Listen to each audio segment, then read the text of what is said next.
My name is Tara, and I'm so excited to invite you to listen to my show, Life with Tara, on Women Radio 91.7 every Sunday at 1 p.m., where we will go beyond the veil and talk about those difficult conversations we shy away from. Life with Tara, Sundays, 1 p.m. on Women Radio 91.7.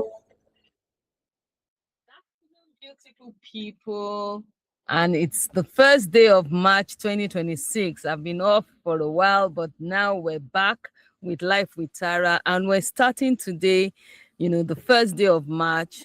And like I said earlier to someone that when I was speaking with them, March is an active verb, so we're moving, we're marching forward.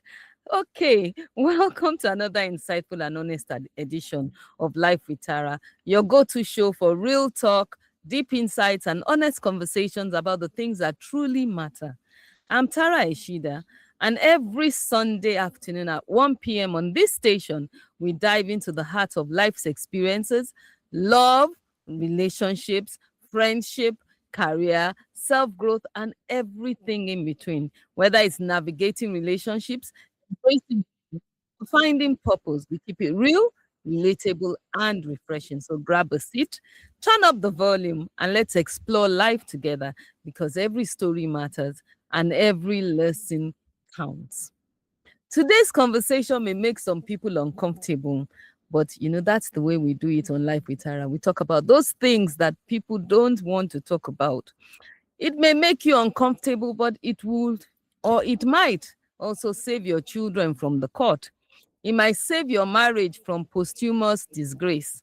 And it might save a woman from homelessness. We pray for good long life. We fast, we give, we declare it. But very few of us plan for what happens when life does not go as expected. As a family lawyer, I've seen something heartbreaking. A man dies and the real war begins.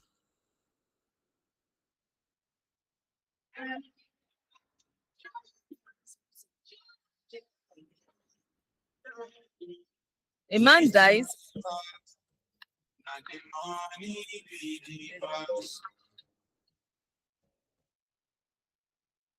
A man dies and the real war begins. A woman dies and everyone suddenly remembers property. Children become bargaining chips and houses become battlegrounds. And many of these wars could have been prevented by one document or two. So today we're speaking about estate planning for women. Not for the wealthy woman, no. Not for the elderly, I said for women, for every one of us.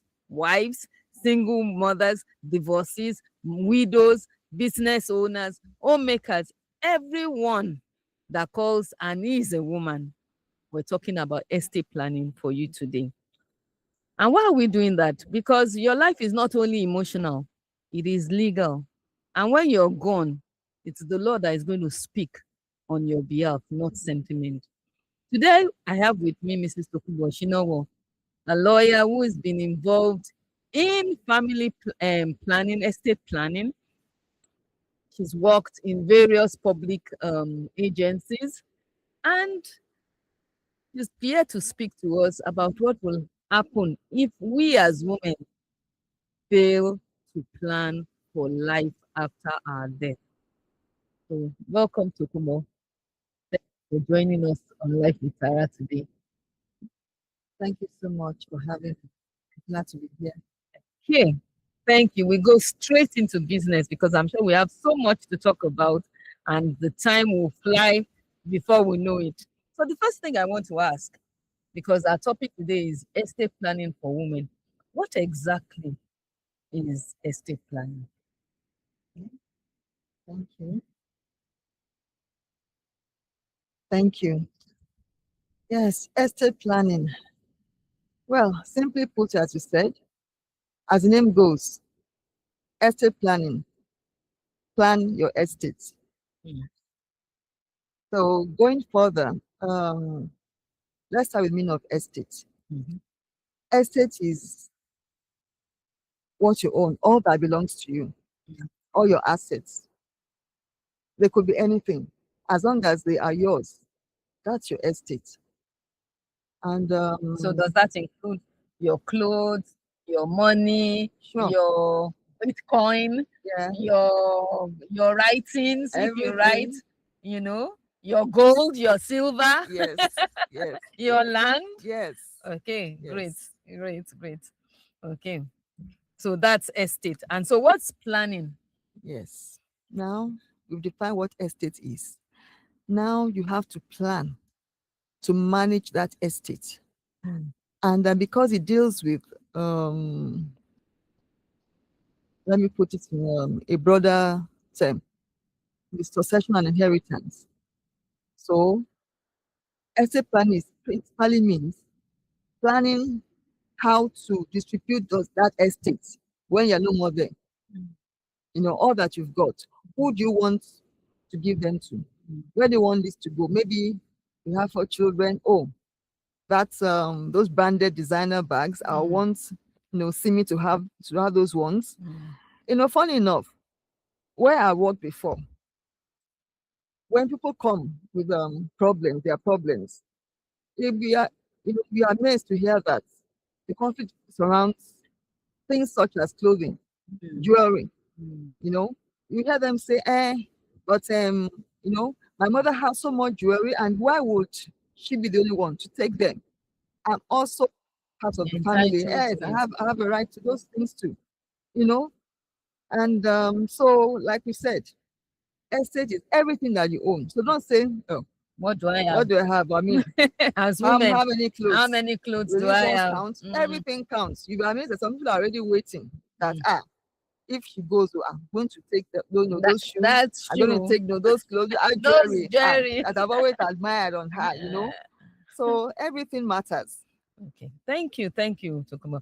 So why do you think, because as women we always think, oh, it's the man that has things, so it's the man that should plan his estate. Why is it important that women should, plan the estates? Okay. Yes, it's the man that plans the estate. But now women have things too.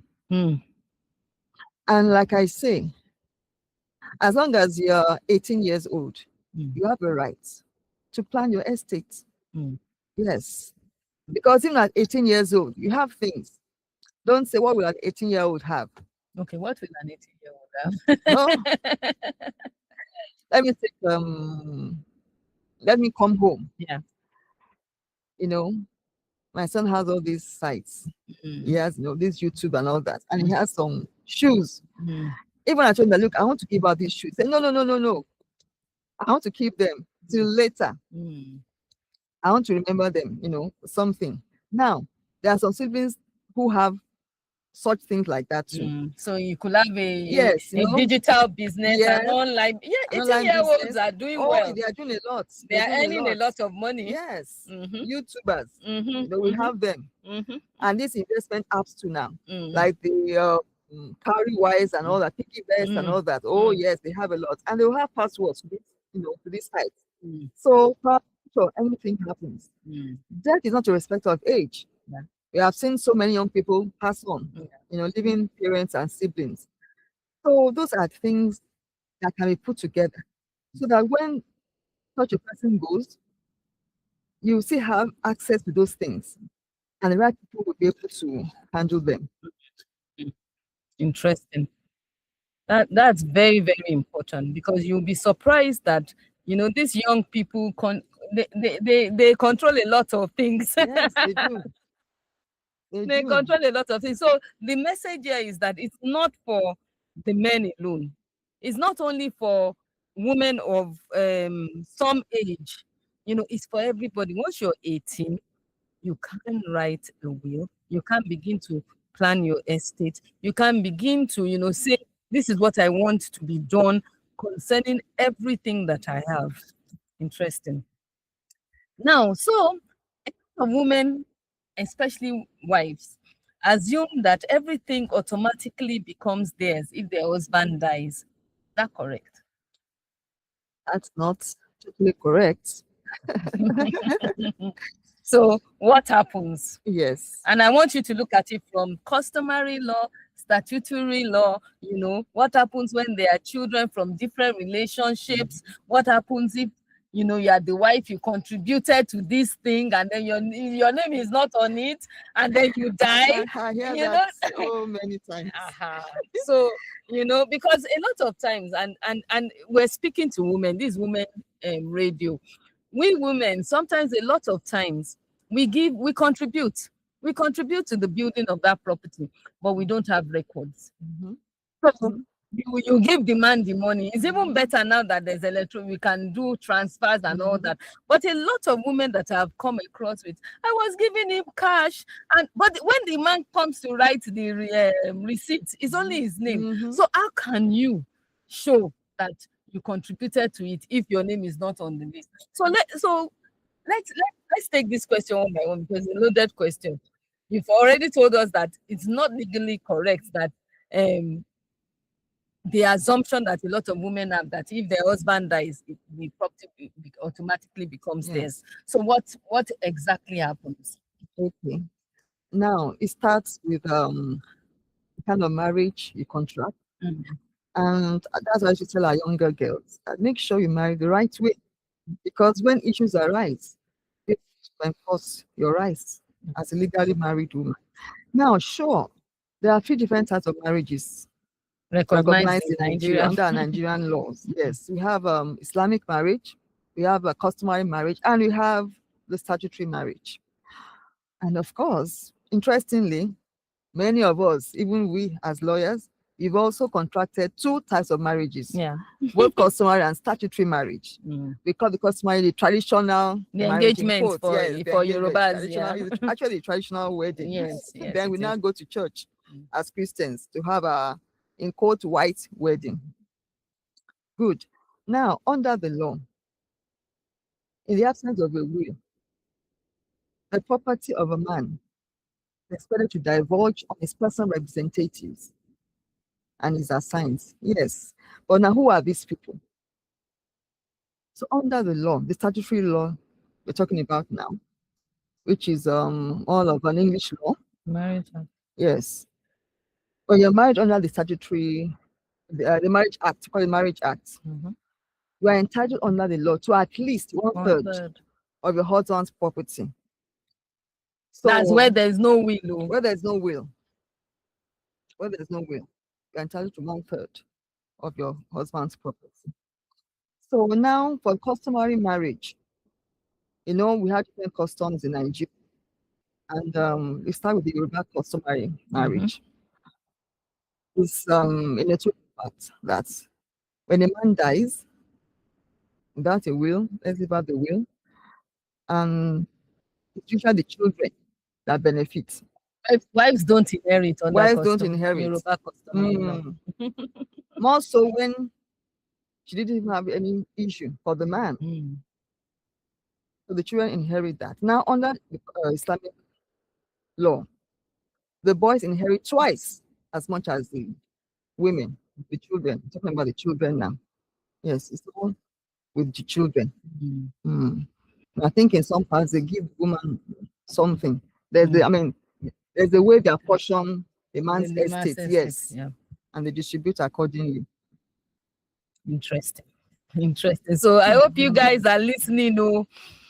The kind of marriage you contract depends on how much you get.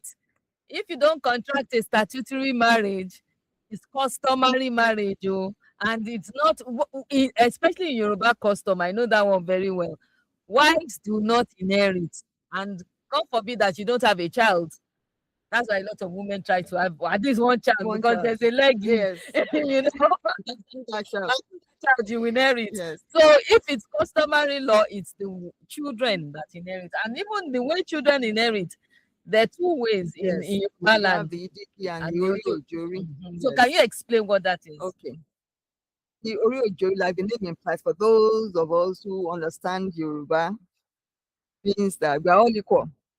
Nobody gets more than the other person. If you do like ₦1 million now amongst 5 children, they all get equal shares, 200,000 each. Whether from the firstborn to the lastborn is the same. Now the Idigi, back in the day when we had polygamous, of course, there are still polygamous marriages going on now. But then, Ijigi, it distributed according to the number of wives the man had. So the man had 2, 3, or 4 wives. The property would be distributed accordingly. And this brought so many issues. Well, I don't want us to go into law proper Law now properly, because yeah. I know there are many case laws regarding that. It's the inequality. So what, like using the example that you use now, if it was Oriojori 1 million, everybody gets 5 children get 200,000. But if it was a Idigi now and the man has 3 wives, for example, wife A has 3 children, wife B has 2 children, and wife C has 1 child. Do you understand? They would get 350,000 each. Yes. So 3 children will share 350,000 from wife A. 2 children will share 350,000 from wife B, Yes. and 1 child will have the whole 350. Can you imagine? So okay. So that's a man. If a man dies without a will, what about a Yes. woman? If she dies without a will, whether she's married or not, what happens? Okay. So let's start with the single woman. Yeah. But like we said initially, everybody has a right to make a will. Well, we keep saying will. I rather say estate plan. Okay. Because there are different. Well, we get to that. There are different, forms of estate plans. So, okay, yes, as a single woman, once you're 18 years old and above, you have a right to set aside an estate plan or set up an estate plan. Now, we have many single mothers who have assets. Even for those who don't have assets, once you have a child who is not yet a majority, a little child, you should make plan for that child because anything could happen. Now, for instance, like I said, I've seen many cases, where I've had the opportunity to work, and there was this woman. Yes, a single mother. She had a property, and she had a little child, and she passed. Now, the siblings of the woman, can you imagine this? They came up and dragged the child. No, this property belongs to the family. It's not your property. The child was very little. How old was she then?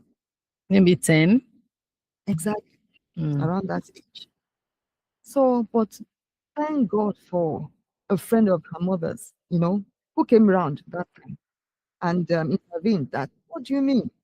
This was her only child and she has a right to the property. Yes, the child was adopted.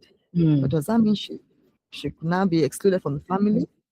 By the way, another point to note, whether you are adopted or you are a biological child, you have every right, the same right as a biological child. Once the adoption has been proper. Yes. Not the one that you come and sit down and then they take care of you and whatever, and you don't, once it's a proper adoption. Yes. Yeah. The adoption documentation is in place. You have every right as a biological child. So if the woman had made that yes, this child I have goes to her. That's her express wish. That's the power of the will. Your right to put down in paper your wishes, what you want done with it is your property. So you have a right to determine who gets what. So it's not so for the little children where the woman is a mother. Now for single women too, they have things and they definitely have siblings too or dependents, aged parents they want to look after. So it's only proper to put up an estate plan that when you are gone. In fact, that reminds me, there was this. You didn't finish the story that you were saying. So what happened to that child? Oh, yes. Before you get to this other story. Okay, I'm so sorry. The thought just came on that. I need to touch this too. Like I said, a friend waited in, and she was introduced to the office of the Absolute General, who took over the property on her behalf to manage. But if there had been a will, the stress will have been. I'm sure even those people wouldn't have dared to come up and start saying that you don't belong to us. Maybe they dared because she was an adopted child, so they thought, oh, she's not blood. She's not. Yeah, but if the will was in place, Yeah. Whether adopted or not, she would still have gotten the property. Okay. And then now the So story the you single, remembered. yes, the single woman, she didn't marry, she didn't have any child, and she passed on without a will. Would you believe that it was a friend that took over the property? Wow. Yes, things happen. This Nigeria. She took over. Later on, it was later on that we learned that she actually had some relatives, around. But the friend had already taken over. She said she was the best, she was the closest to her, and she didn't know anybody connected to her. And She took over the she just took property. over and started collecting rents. Wow. Tenants, I managing. mean, she had a family. Maybe she had siblings, she had Yes, aged parents. Yes, she had relatives. Not, I don't think your parents now. Mm. Distant relatives, maybe Mm. uncles or aunties. And all. So So ladies, so happen. don't say that because you're single, because you're not married, because you don't have a child, you can't plan your estate, because you'll be surprised. The people that know you with those things, to the exclusion of those that are closer to you, will take over. They'll take over your property, and then it will not, the proceeds of your hard labor will not go to the people that deserve it, more or less. And they'll just, or sometimes people can just see fallow land and they just go there and go and be farming on it, and nobody comes there for years. They take it over. Yes. And that's what happens a lot of times. So don't say, I'm a single woman, I'm a single mother, I don't have anything, I don't have a child, I don't have, even if you don't have a child, even if you don't have a husband, even if your parents are dead and you don't have any siblings, You can donate. you can donate it. Yes. You can donate it to a cause. You can still determine what you want your hard-earned savings and labor to be directed to, rather than just allow anybody to use it in any way or manner that. So what about divorced and separated women? We talked about single ones with children, there were single ones without children, the married woman. Now what about divorced and separated women? Yes, divorce and separated. Well, once you are divorced, of course, you're no longer married to that man you're divorced from. And at the point of divorce, anyway, it's expected that you'll have sorted out all these issues of property sharing. Mm. So the divorce one is automatically out. But now, as a divorced woman, now you should have your estate plan. Mm. If you have children, whether they are adults or they're still young, you should have an estate plan. And it's more like a sense of responsibility Mm. because you worked hard, yes, but has led so many assets. Mm. And now you just feel that what happens should happen. When you go, you go. But I'm sure that many of the people who have gone without leaving a will and their property landed in the wrong hands. If they could see them, what is happening now, Yes. I'm sure they want to wake up. Yes. You don't mean it that, oh, if only I had done this thing. Yes. Okay, so The remarried woman, very important because for those who remarried, maybe the first husband passed or they divorced, they now got married, and they had children from the first marriage, they should have an estate plan for the sake of the children to avoid conflict. And also, yes, for the children in particular. Now there's this case too. The woman had a property. She bought the property and living there with her husband and children. She owned the property. And now she passed. The husband remarried. And I don't know what went on in between. He had other children. The woman, well, I wouldn't want to say that she coerced him, but somehow the child got wind of it that they were planning to sell the property. Which was his mother's sweat. Yes, her mother. She was even, a girl. Okay. She was in secondary school at that time. So she ran to the office of the Inspector General. Somebody directed her there. And investigated and discovered that, oh, this is true. Property documents. Well, she wasn't able to bring the property when the father came, he was interviewed. And he told the truth that actually, yes, his wife, but that after is the husband. So yes, under the law, one third belongs to you, not all the property. So what about the girl? You can't sell that property. And that's restrained him. Please. Interesting, because before you said this story, this was the scenario I was going to plan, I was going to paint, because we find out that if someone remarries, what happens to the property of the person that died? It should pass their own share, even if they both owned it. Even if it's not the scenario that you said, even if it's that they both owned that property, Yeah, we still come to their that. joint property, their own share of that property should pass to their own children or to whoever they want to devise it to, per se. If it's not what's the word now? If it's not if they're not married, there's a different thing about having joint property together. Yes. It passes to the other spouse. Yes. But when it's property that is one party that owns it, and then the other party remarries, you understand? It should pass to the automatically. I mean, but it doesn't happen that way because the person has not written it down. Yes. Then it also comes under documentation. Yeah.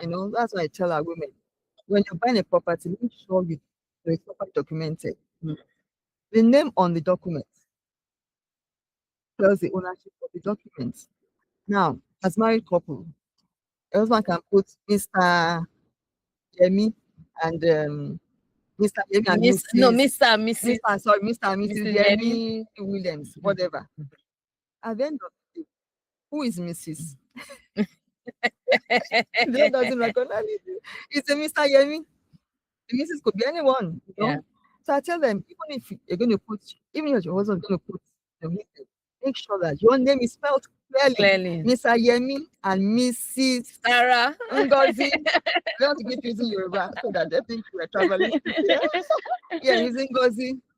Williams. Spell it out clearly. And interestingly, there was this case to a woman. She had a property before she got married. When she got married, she married that the husband asked her to change that after you're not married to me, you not bear my name. That's very common. So ignorantly, she changed the name. And when the man passed, she now learned that she owned this property, that the husband's family, they are here and they want to throw her out. That they should have sought legal advice at that point in time. Okay, how do we prove that these are yours? Fortunately, she had receipts that showed it was in her name. The purchase receipts, in her name. And it took a lot actually to convince family that look, this property is not your son's property. That she actually changed. Yes, she now brought the document which she used to change the name and all that. That's what bailed her out. So this March, we're telling women, shine your eye. March has a lot of significance for women. It's the International Women's Day next week, Sunday, and love, we're very emotional creatures. And we believe that when we're in marriage, when we're in a situation marriage, even for family, we're very emotional. But we're telling you today that these emotions, they have legal consequences. And sometimes it will just do us well to remove our emotions, put them aside, and do the proper thing, and then become emotional after you've done the proper thing, because at least you've already safeguarded yourself, in case of anything, and things happen. Who has a wealth of experience in seeing what happens when people die and how family relationships break down.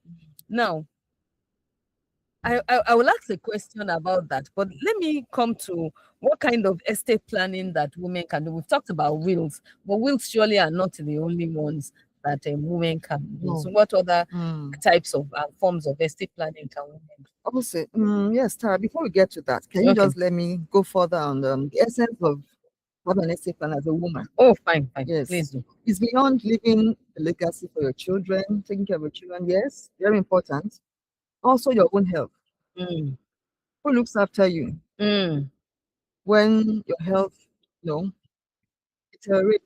God Mm. forbid, but Mm. these things do happen. Mm. But when you have a plan in place, it didn't take so much to get things going.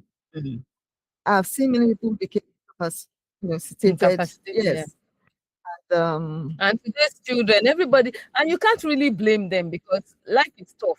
So everybody has their own family. They're trying to survive. They're yes, trying to keep their head off above the waters. So yes, they're not your second thought. It's just unfortunate that when your children are growing up, they are the ones that are uppermost in your mind. yes, But when they grow and they marry and they live, it's their family that yes. comes And to, you're not left and you're not left. to take care of yourself. So that's another thing, a very important Yes. point that you've made.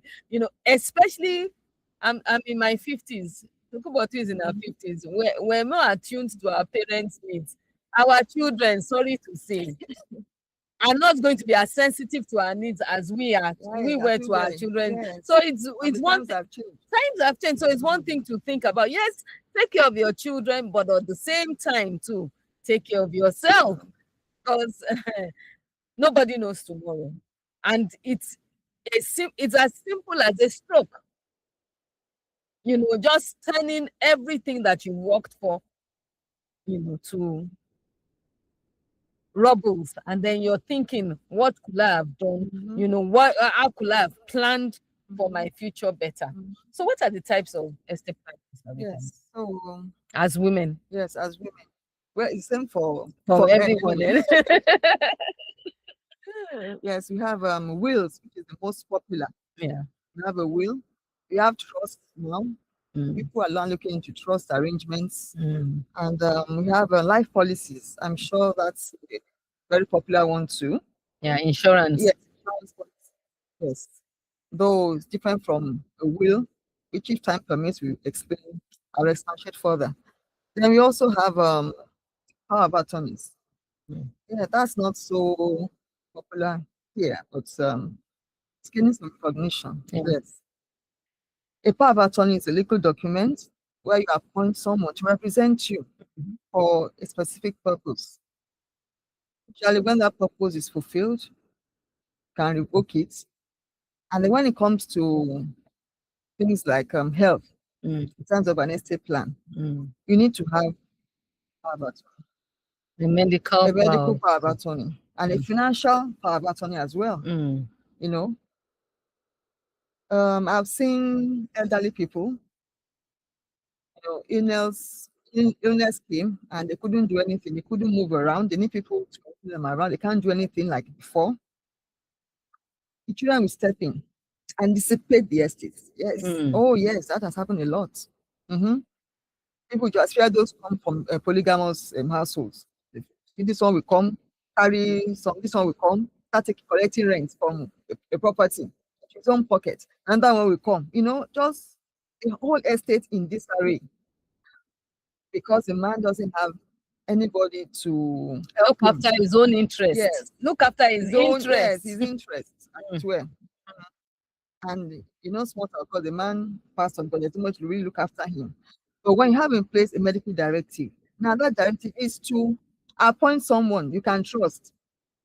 Could be any of your children, could be a close friend, could be a relative, someone you can trust. That look, I'm entrusting this matter in your hands for now, right now, in case I become incapacitated.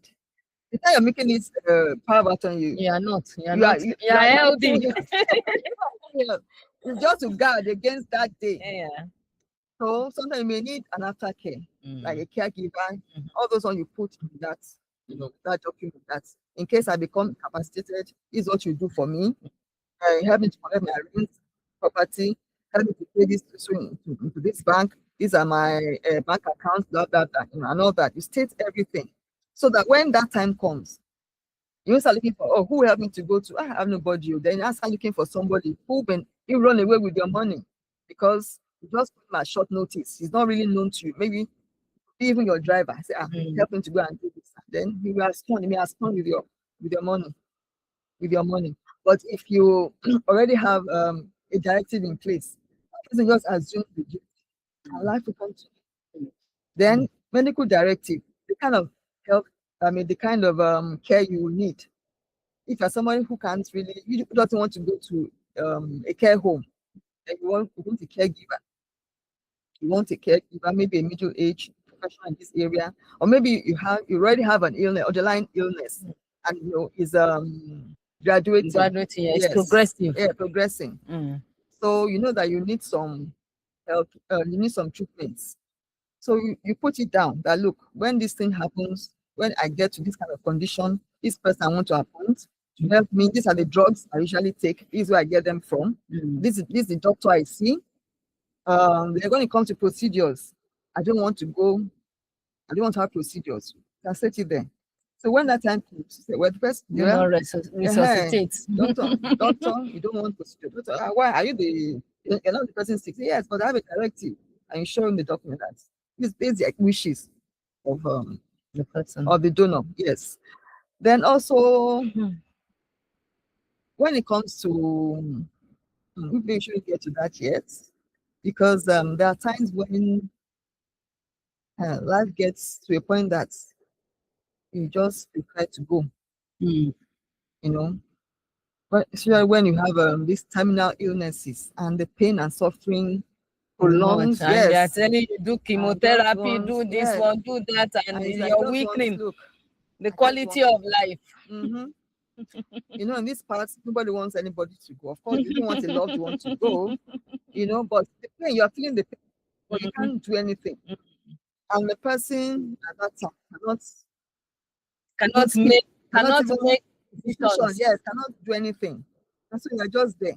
And the money is also, you are paying doctors. Yes. If it's hospital, you'll be paying bills. Yes. It depends on the resources that you have at that time. Well, in Western countries, they have this place,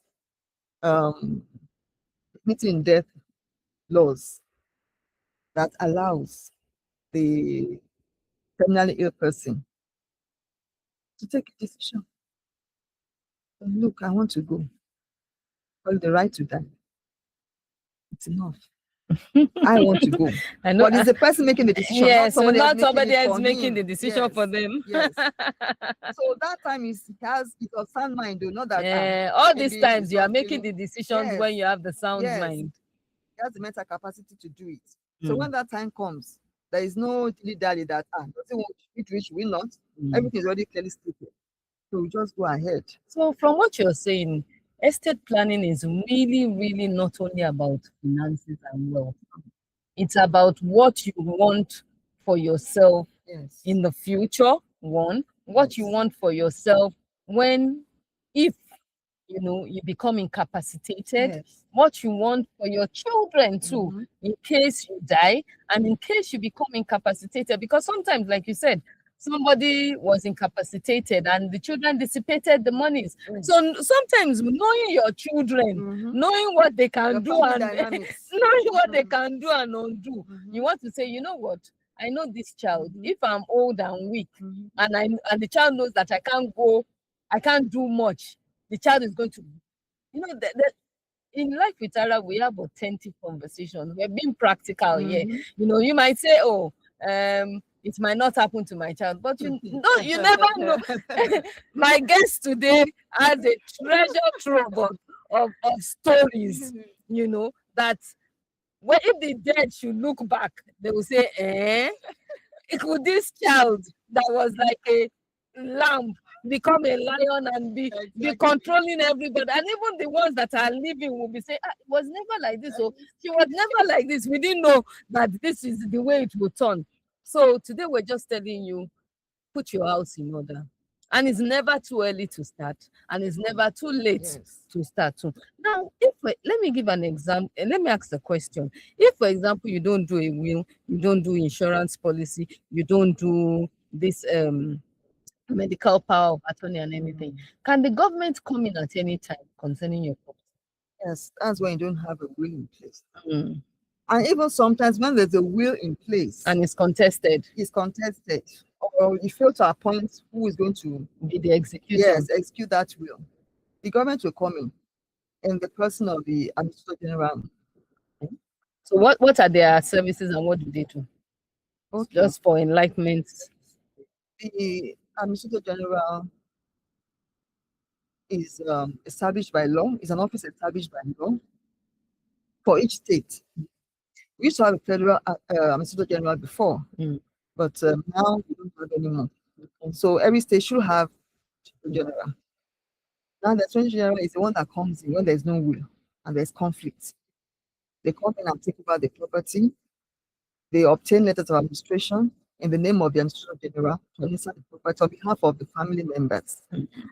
Sometimes until they resolve the conflict with the family, or they could wind up the estate and Sell it. yes, and pay the proceeds to the family. Okay, so let me give a popular example that we all knew growing up. It was the Administrator General that took over the property of Bobby Benson, wasn't it? Yeah. Do you remember that? That was a lawyer, but I just want to give an example, Yes. Because that property was prime property on Ikorodu Road, and because there was a family dispute, it was left, Yes. and miscreants and area boys were using it as a cover for their theft and criminal activity. So Yes. the government took it over. And I don't know whether they sold it or whether they do, but I know they took it doesn't over. belong to, well, it's not under the control of the government Anymore. Okay, but it's just an example of what could happen, if you don't make a will, and if because the government won't want any property to become a public nuisance. Yes, to harbor, Miscreants, criminals, yes, and to be used for anything. And So, also, the Administrator General intervenes. Yes, when there is no will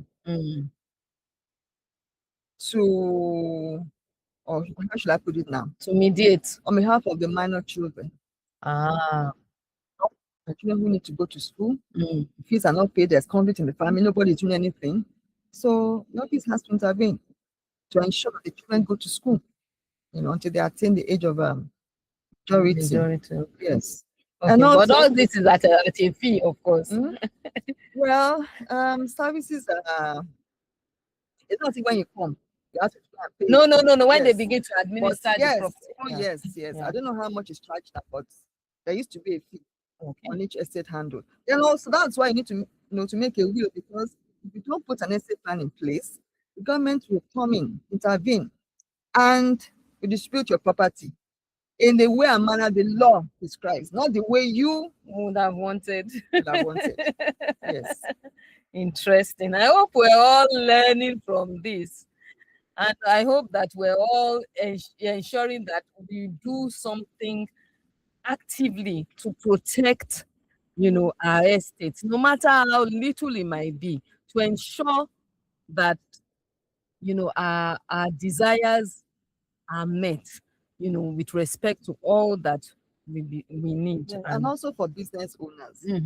We have many female entrepreneurs. And don't say that my business is very small. What am I selling? What am I doing? If I go, Bisola can manage it. Bisola might not even want to do that business. Bisola might want to jackpot. Exactly. I've seen instances where business be abandoned, by the children, and the accounts, squandered, and it's just maybe just the employees will take over and whatever. Or even where you have, vast business empire, and you don't put in place succession plans.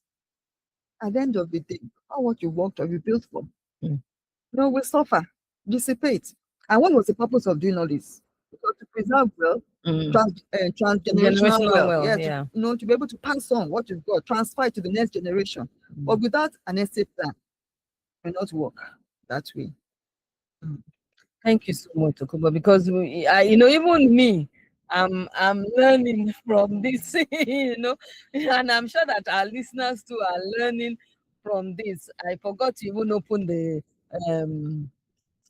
telephone lines, but we can do that now. 07000 917 917, 07000 917 917, and 09155 917 917. Those are the telephone lines you might try to call in. And then we have a toll-free line now, 080 0800 1235 917. Let me say that again.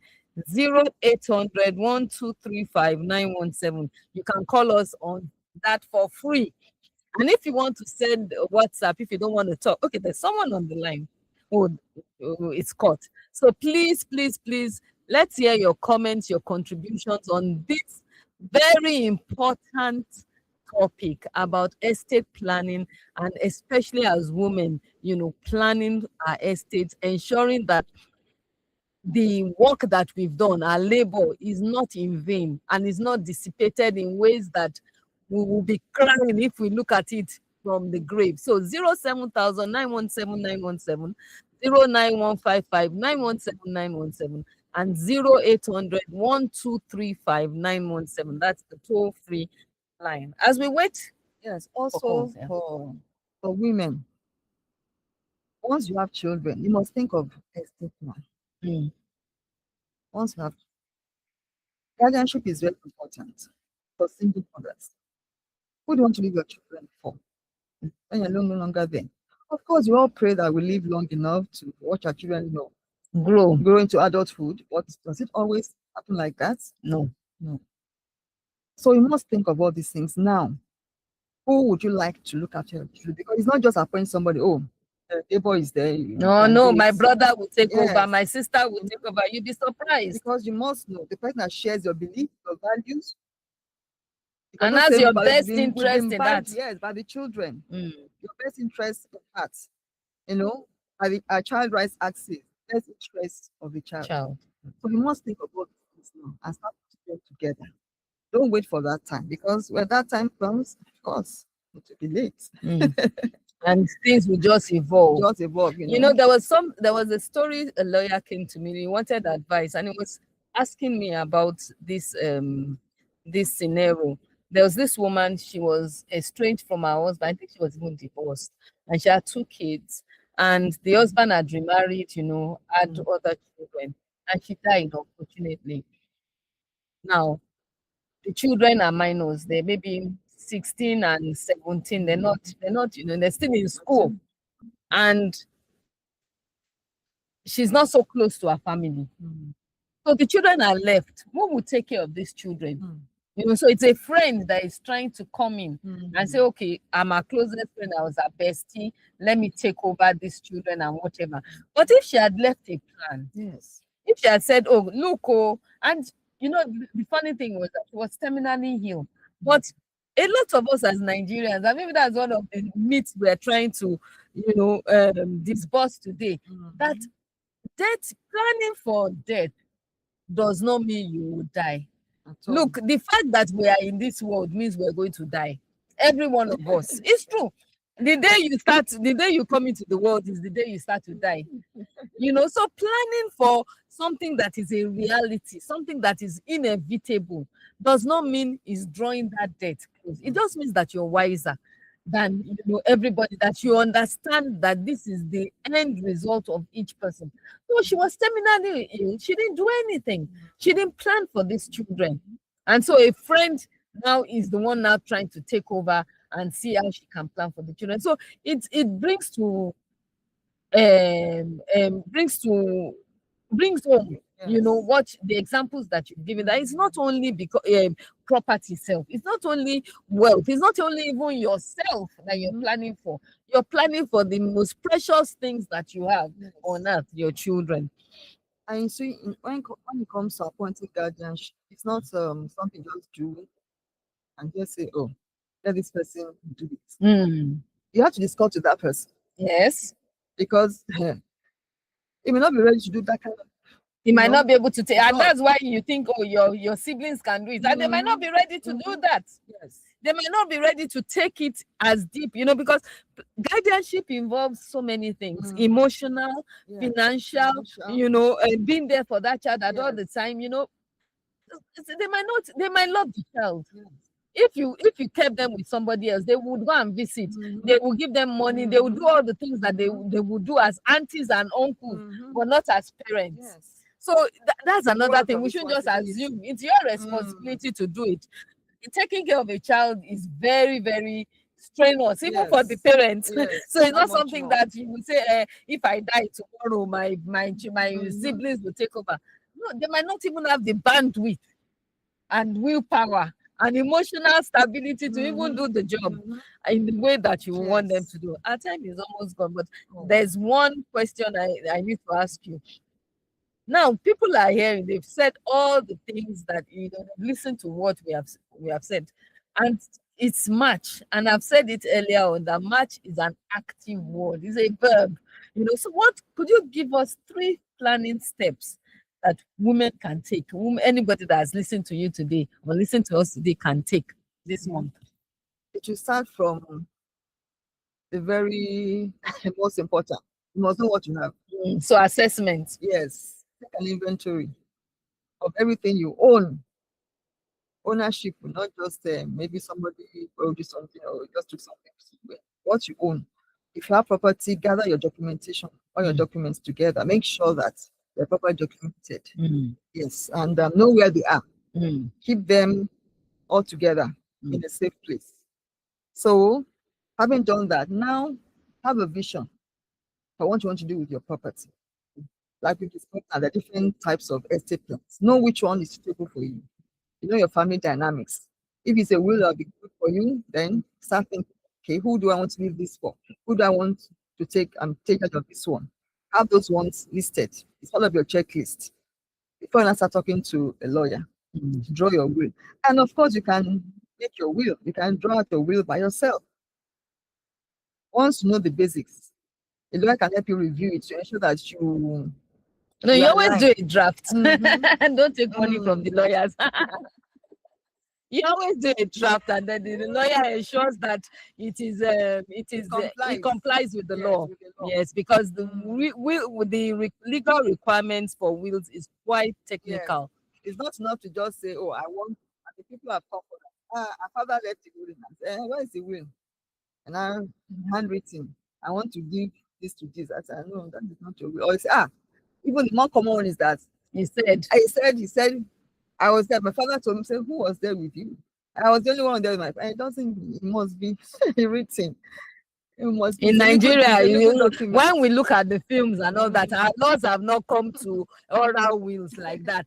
The only ones that are valid when it comes to oral wills are maybe dying declarations in the point Yes. at the point of war or Or if the something like person that. is a seaman, because those ones Don't they have to write, come yes. anytime. So yes. Yes. So those are the things. So they are legal. It's very technical and it needs. So you need legal consultation. Yeah, it does. Yes. Thank you so much, Tokuba. I wish we could go on and on and on, but our time is fast spent. And I just want to, talk to the listeners. Today's conversation might be morbid for some people, but it's not about death. I want us to look at it in a different perspective. It's about responsibility. It's about responsibility. Let me say it again. It's about being responsible, not only to yourself, but even to your loved ones. We insure our cars, we insure our phones, we insure our health, but we leave our children uninsured emotionally and legally. So estate planning is not a cost, it is a gift. It's a gift that you give to yourself, it's a gift that you give to your loved ones because it says, in my absence, I'm still protecting you. So if you love your children, please plan. If you love your spouse, please plan. For those men that might be listening to us, and even the women that might be listening to us, if you love yourself, please plan. You can't afford to build for years only for chaos to erase your legacy. Again, I say it's not about inviting death, it's about being responsible, it's about ensuring dignity. Until next week, Sunday, which incidentally is Women's Day, International Women's Day, we'll be back at 1 p.m. on Life with Tara to talk about issues that pertain to us as women. And I just want to say to you that the way you live and the way you live, so the way you live, Live, and the way you live, Leave, they both matter. Please make the wise choice and plan adequately for your life and for your loved ones. See you next Sunday. Thank you so much, Tokunbo. Okay.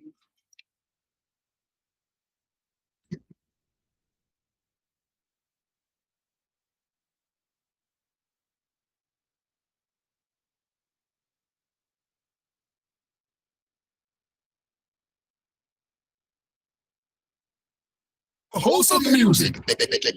Top your day. Stay tuned. WFM 1.7. Don't really take you to confirm payment. I've been waiting for the past 1 hour. I'm so sorry. Our network is. I will just run out of data. Same excuse yet. It's not acceptable, please. Better switch to One Data Internet. One Data? Yes, One Data. One Data is an internet service provider with the best clarity and solution for unlimited speed. One Data provides fast and reliable internet service to organizations, homes, and places of interest in Nigeria. With One Data, you get to enjoy the premium internet service with dedicated limited internet speed at all times. 24/7 fantastic customer service and support. Enjoy a one-month subscription for payment. Now is the time to say goodbye to data ads. Sign up for One Data today on 0811 223 267.